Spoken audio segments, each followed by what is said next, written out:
In the cold shadow of the Iron Curtain, there lived a man whose crimes would stain the soul of a nation. His name was Andrei Chikatilo. To the world, he was a quiet teacher, a father, a husband. But behind his lifeless eyes, he was hiding Russia's darkest secret. This isn't just a story of murder.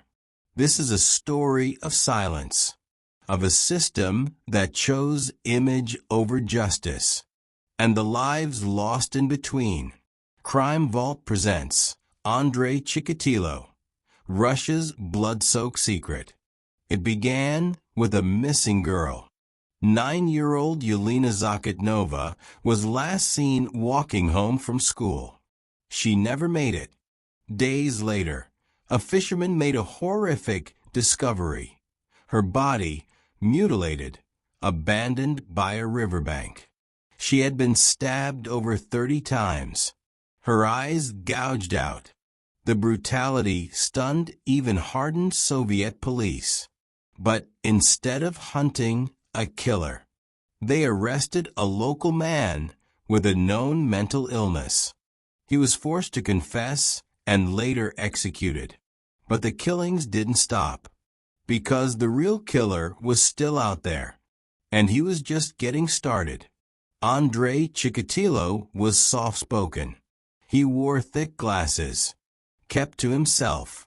A failed academic turned schoolteacher, he blended in easily.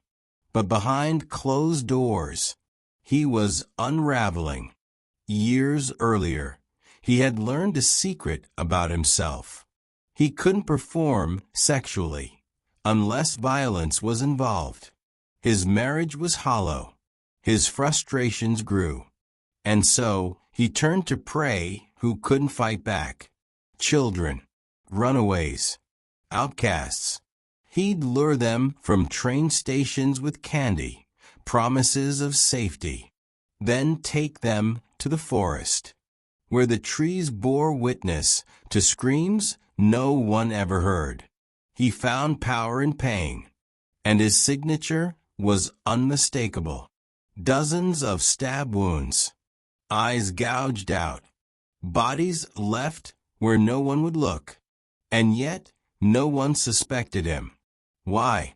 Because in Soviet Russia, serial killers didn't exist. The pattern was undeniable. By 1983, over 15 victims were linked by method and geography. But publicly, there was silence. No press coverage. No warnings to the public. The Soviet state wouldn't admit they had a monster on their hands. To do so would be to admit failure. That evil could exist in a so-called utopia. The KGB and militia worked in secret. Dozens of agents combed forests. Stakeouts at train stations. Profilers made sketches. A behavioral analyst even described the killer as impotent, a detail they kept hidden. Still, Chikatilo remained invisible, because the real monster was hiding in plain sight, wearing a tie, correcting homework, reading marks, and just when police thought they had a break, they arrested the wrong man. Again, to understand Chikatilo's darkness, you have to go back to where it began. He was born during famine. His brother, some say, was eaten by starving neighbors. He grew up surrounded by silence, shame, and violence. He wet the bed. He was bullied. His father was labeled a coward during World War II, branded with disgrace. In his mind, the world owed him something, and every act of violence was revenge against humiliation, against rejection, against a system that made him feel powerless. So he found a way to control, to feel like a god, by taking life again and again and again. By 1990, he had murdered over 50 people, and still he roamed free. Until one day, at a train station, a young officer saw something odd. A familiar face. Blood under the fingernails. Andrei Chikatilo was finally arrested. But the horror was far from over. He denied everything at first. But over days of psychological warfare, the truth spilled out like blood. He confessed to 56 murders. He described every scream, every wound, every forest. He showed no remorse. At his trial, he sat inside an iron cage, snarling at judges. Families wept. Reporters fainted. One woman threw a shoe at him. He was convicted, sentenced to death. But justice didn't bring peace. Because, for many, the questions still haunted them. Why did it take so long? Why did the system let it happen? And was Chikatilo the only one? Chikatilo didn't just kill. He performed grotesque rituals. His victims were children, teenagers, women. He'd lure them from train stations, offering candy, a promise of warmth, or even a job. And then, the darkness unfolded. Victims were stabbed dozens of times, often in the eyes, a chilling attempt to destroy their soul. He bit, mutilated, and desecrated their bodies, but disturbingly, there was often no sexual intercourse. When questioned, Chikatilo's words sent chills through even the most hardened officers. I was like a mad wolf. I couldn't stop. The blood gave me peace. The psychological toll on the nation was devastating. Parents gripped their children tighter. Women stopped traveling alone. A cloud of terror hung over every small town between Rostov and Shakhty. But the pain wasn't just control, and domination grew. He hated his weakness. Killing made him feel strong. Yet, chillingly, he didn't see himself as a monster. In his own words, I am a mistake of nature, but I felt nothing. I only felt alive when I saw them dying. Chikatilo was finally captured, but not because of confession and not by chance. It took years of obsessive work, defying orders, and one crucial surveillance operation in a freezing train yard. But the true horror? It wasn't just how long it took to catch him. It's that he may not have acted alone. Another body. Same method. Same brutality. But the killer was locked away. Or was he? Rostov was drowning in death. By 1989, the body count had soared past 40. Children, women, teenagers, mutilated, defiled, left like discarded dolls in forests, train yards, and riverbanks. But behind closed doors, something didn't add up. Years earlier, the murder of 9-year-old Yelena Zakotnova was blamed on another man.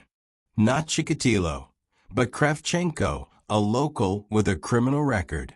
He was arrested, convicted, executed, and only after his death did more victims appear. Was it a mistake? Or was it a cover-up? The Soviet Union prided itself on the myth. There are no serial killers in a communist utopia. To admit such horror would shatter the illusion. So when Chikatilo was briefly arrested in 1984 for suspicious behavior and carrying a knife, the police had him. But they let him go. Why? Because his blood type didn't match the semen samples from the crime scenes. A bureaucratic error. A scientific flaw. Or deliberate blindness? For 5 more years he killed. And it gets worse. As detectives pored over his movements, inconsistencies emerged.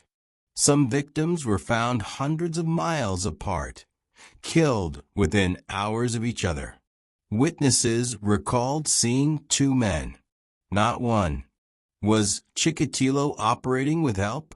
A network? An enabler? A protector? The rumors pointed toward the KGB. Was Chikatilo being used to eliminate undesirables? The mentally ill? Street children?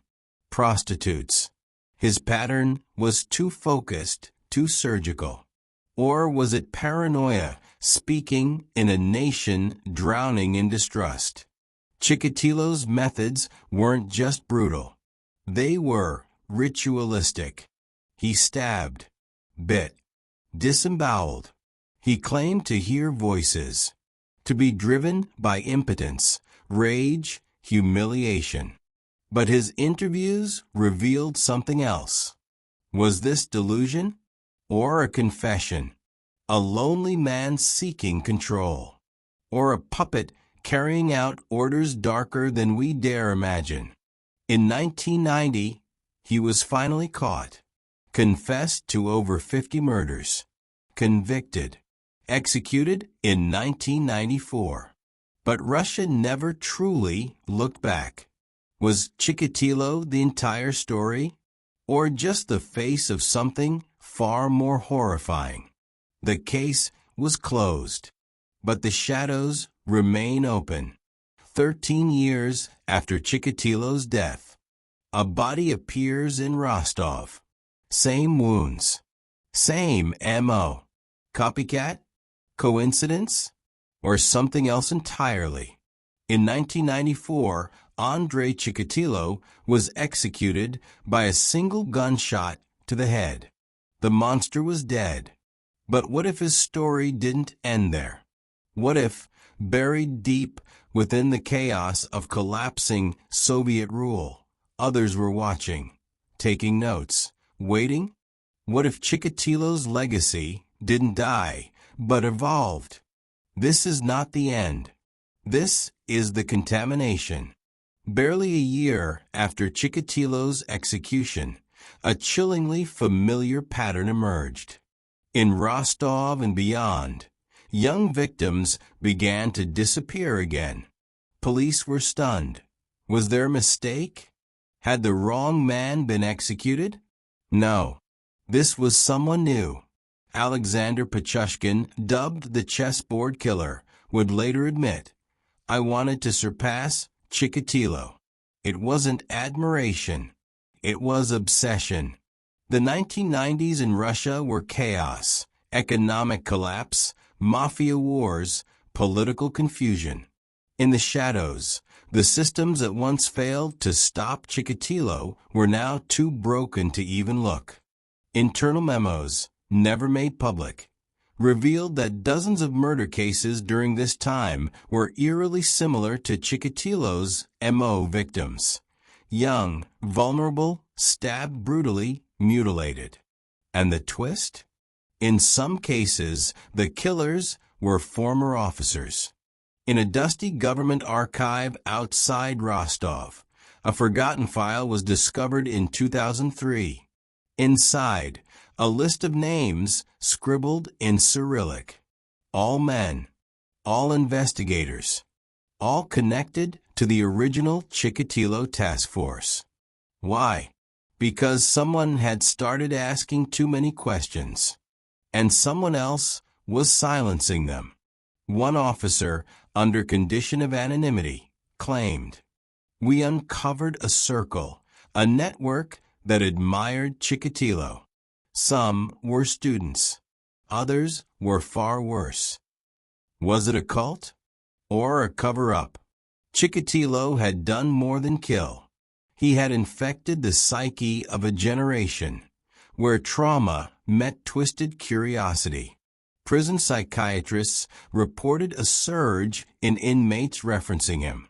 Some wrote letters addressed to his grave. Others carved initials into flesh. The line between fear and fascination had blurred.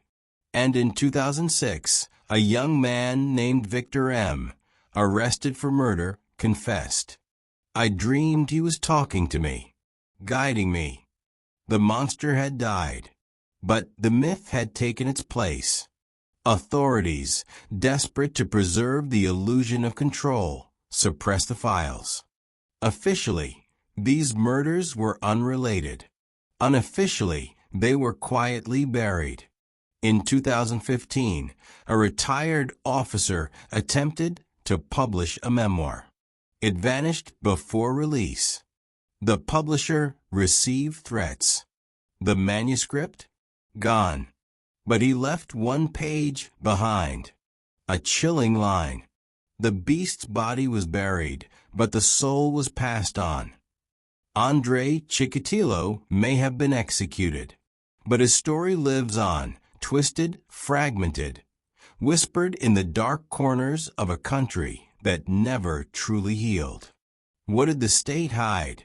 What were the real numbers? And is it possible that Chikatilo didn't act alone? Andrei Chikatilo is dead.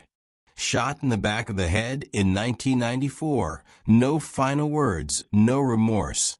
Just the end of a monster wrapped in the gray silence of post-Soviet justice. But monsters like Chikatilo, they don't just disappear. They leave something behind. Something cold. Something that seeps into the cracks of a broken system and stays there. He was not the product of madness alone, but of a state that denied truth, ignored victims, and buried its own shame. His murders spanned 12 years across 7 regions and left at least 52 families shattered. These are the names we remember, and the many more we may never know. The Soviet Union tried to pretend serial killers were a Western disease. But Chikatilo proved otherwise. He was born of repression, bred in silence, and unleashed by indifference. And when he finally spoke, his words weren't of guilt or grief. They were calculations. Cold, methodical, detached, as if he had simply done what he was designed to do. In the end, we search for reasons to understand evil, to explain it away, to believe it can be contained. But sometimes evil wears no mask. Sometimes it sits quietly on a bench, folds its hands, and tells you everything. Because it knows, deep down, no one believed it could exist in the first place. And that is how it survives. Justice came too late. Truth came in pieces. And the wounds? They're still healing. Crime Vault.